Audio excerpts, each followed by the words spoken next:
Welcome back into the high school fan zone on 1.7 The Score. We're going to jump into the Pirate fan zone. Reminder on Wednesday nights, 6 to 7 p.m. It always goes Friendship, Lubbock, Cooper, and Liberty. We're joined on the phone by a woman who's very busy because she's got a really good team this year, Sherri Culwell. Sherri, you there? Yes, sir. Thank you so much for having me. I am so sorry. I had something come up and didn't leave the field for a while. So it is what it is. Yes, we're busy, but, man, we are loving every minute of it. Well, and you should be loving every minute of it. I want to make sure I get all the facts correct here, so I'm going to spew them out here and make sure you tell me if I'm right. Okay. 23-3. Yes, sir. 15-0 in district. Yes, sir. You will be the outright district champion, and I texted you earlier today, first time for Lubbock Cooper since 2018. Yes, sir. What I didn't ask you, I did text Max and ask him if he knew this. Do you know the last time Lubbock Cooper has gone undefeated in district? I have no idea. I really don't. That could be a Max question. Coach Catwinkle, who's our amazing athletic director, if people don't know that. So shout out to him. He's so supportive. But Landon Winton, our principal on campus, who's also a great supporter, he used to be obviously the coach, and he may know a little more. I texted him earlier about the same thing and about the last time they were outright district champions, and he thinks it was either 17 or 18. So I was kind of close with that because I think I told you 18. But as far as going undefeated, which we're not there yet, nope, so knock wood and all the things. I'm a little stitious, so we got to make sure we don't, shoot ourselves in the foot. I'm not superstitious, but a little stitious. Michael Scott reference there. There you go. Well, I was going to mention that you still have there's still some hay to put in the barn because Thursday night you finish up. We have to do our job. Yes, sir. Mm-hmm. You got Amarillo High at home. Yes, sir. We talk to the kids, and we got to make a statement, and it's. To make a statement, it's not going out there and trying to be flashy and do something you haven't done. To make a statement is basically to put an exclamation or a stopping point on something that you started, 15, 16 games ago. And you're not going to do it by changing what you do, your approach at the plate, your love for the game, your love for your teammates. You just keep doing what you've been doing, and that's how you make the statement. And we had a good practice today, and these kids are I just can't say enough about them. I love them. Tuesday night, you beat Monterey at Lady Plainsman Field, and your quote from the guy's story who covered the game for me I thought was great because Monterey pushed you. They came at you. You got the big lead, and they kept coming at you. That's something that you want your girls to experience and understand, that game's not over until you get the 21st out or whatever out you need to get. Absolutely. And, you look at your schedule in preseason and you look at your district, the way it's set up, right? And so you see the last two games, Monterey and Amarillo High, and I'm like, those two games are going to be for district championship and for them or for us because in my opinion, going into this season, we should have been the top three just based on last year's performances. And so when you look at that and those last two games, whether it's us, Monterey, or Amarillo High, it's crucial for all of us. We knew going in it's gonna be tough, and I'm excited that we had that going into tomorrow night's game and going into the first round of playoffs because we need to fight. We need to lean on each other. We need to know if I mess up, Sherri Culwell messes up and sends a kid and gets them thrown out, then Brennan Rhodes is going to take over and, talk to a kid over at first and not get her picked, or, Lydia or Lozano or Luna or one of them, they're going to pick us up at the plate or on the mound. It's just good to know that we can back each other's play going into, a serious round of playoffs. And so last night couldn't have come at a better time, really. We had you on a few weeks ago, you and Brennan, we talked about this team and how special it's been. And every time I talk to you, there's just that excitement in your voice when you're talking about it. But this is not a 1-year thing. This has been building up from the day you moved over to Lubbock Cooper. How satisfying is that for you to see that process now to pay off the way it is this season? It's everything. It's 5 years ago, my first year I came in and cupboard was kind of bare. Had some obstacles to overcome. Anytime you get a new coach and a new program, the trust isn't there yet, and we had to start establishing that. And so my second year there, when I pick up Coach Rhodes, and then we've got this group of, now 7 seniors, which were 7 freshmen, and you start being able to rely on them and build that. It just is amazing to see how these kids grow, how the program has grown, the trust between all of us. So it's super satisfying. And to tell the truth, it couldn't happen to a better group of girls. We're coming up on a break here, so we'll drop that, or we'll leave that thought there. We'll come back with Sherri Culwell on the Pirate Fan Zone on 100.7 The Score. This is Randy Rosetta. We'll be back after the break. Bringing you the latest news from Lubbock Cooper Athletics. This is the Pirate Fan Zone podcast from 100.7 The Score. Welcome back into the Pirate Fan Zone on a Wednesday night. We are talking Lubbock Cooper softball in the Pirate Fan Zone with Sherri Culwell.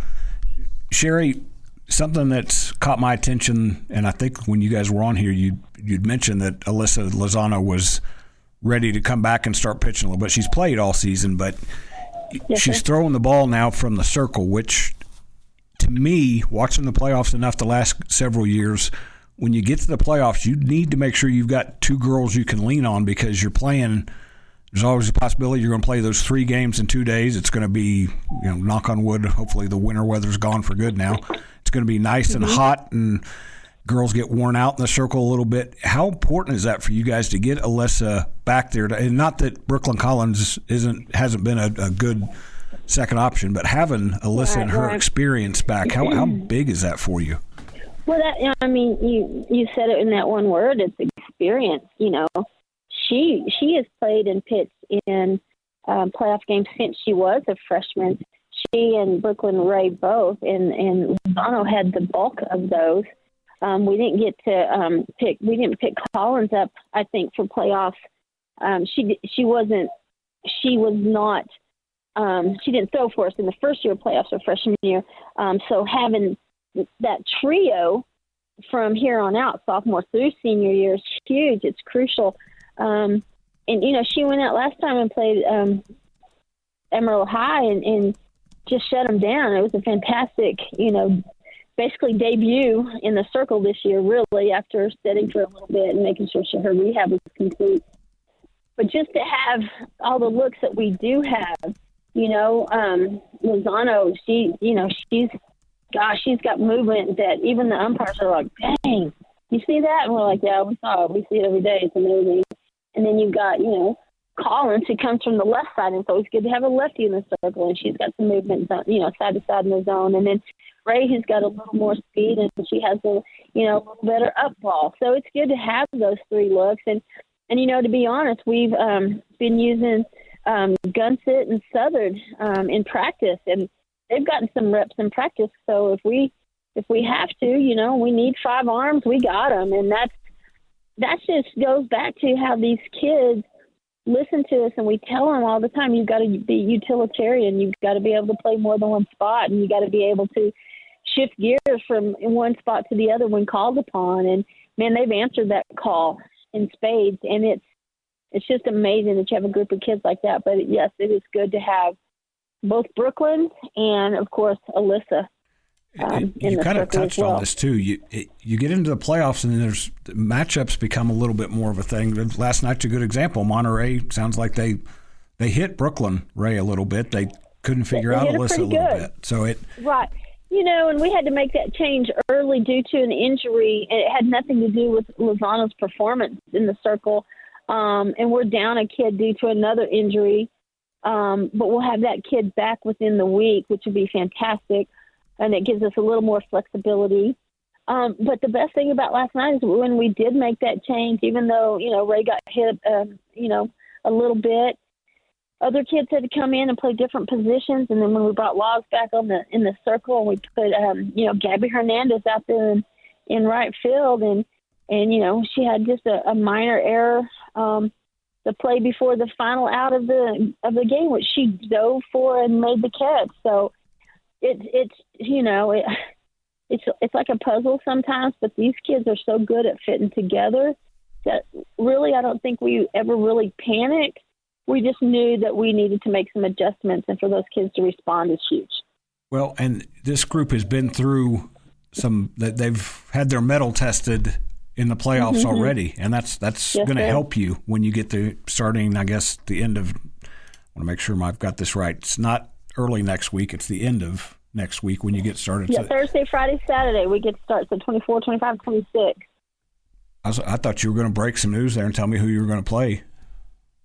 From what we hear right now, it looks like Memorial, Wichita Falls. So you get to play one of the new teams. That's been kind of fun here in the playoffs this season. Is the 5A teams experiencing new opponents? You know, a lot of times that doesn't happen in those first few rounds. You play, it's the same old, but it's kind of cool for your girls that they get to see somebody a little bit different. Right, yes, sir. And, you know, and not to overlook tomorrow night's game and I haven't even really talked to the girls about it. I mean, you know, anybody can look it up and find, you know, records and all that and do, you know, piece it together, big school, little school. But, you know, we talked about it early on that, you know, we got to take this journey one step at a time. And so we're looking forward to tomorrow making a statement on our season, the third season of our fourth season, because I told you earlier, I'm sure that we have 4 seasons, you know, preseason, tournament season, district season, and playoff season. So we got to conclude district season and put a punctuation on it before we can move on. Well, and the last thing, because we're kind of coming up towards the finish line here, I think what's cool for your girls too is you're going to be the hunted in these playoffs. I think you've probably been as much the hunter the last few years as those girls have kind of gained that experience. As a coach, you've been on both sides of that. How equipped is this team to kind of be the hunted and have that target on them a little bit more than they have the last couple of years? You know, I think they've adapted to it because even though we're the ones in the last few seasons, so you said being hunted, there's always a team that when you say Lubbock Cooper, it should be the ones that are being hunted, and these kids have always felt that way. I mean, you know, my admin, Max, Chip, Landon, Court, everybody everybody goes out there, whether it's in the classroom, which that's, you know, the admin scoreboard, or out on athletics, which is, you know, we have our own scoreboard. Lubbock Cooper should be the one that's hunted. And so they've always kind of had that feeling. And so I don't think it's a shock to them. I think it's something that they are embracing, and they're not letting it get too big for them. They're just, again, taking it that one step at a time and trying to finish what they started.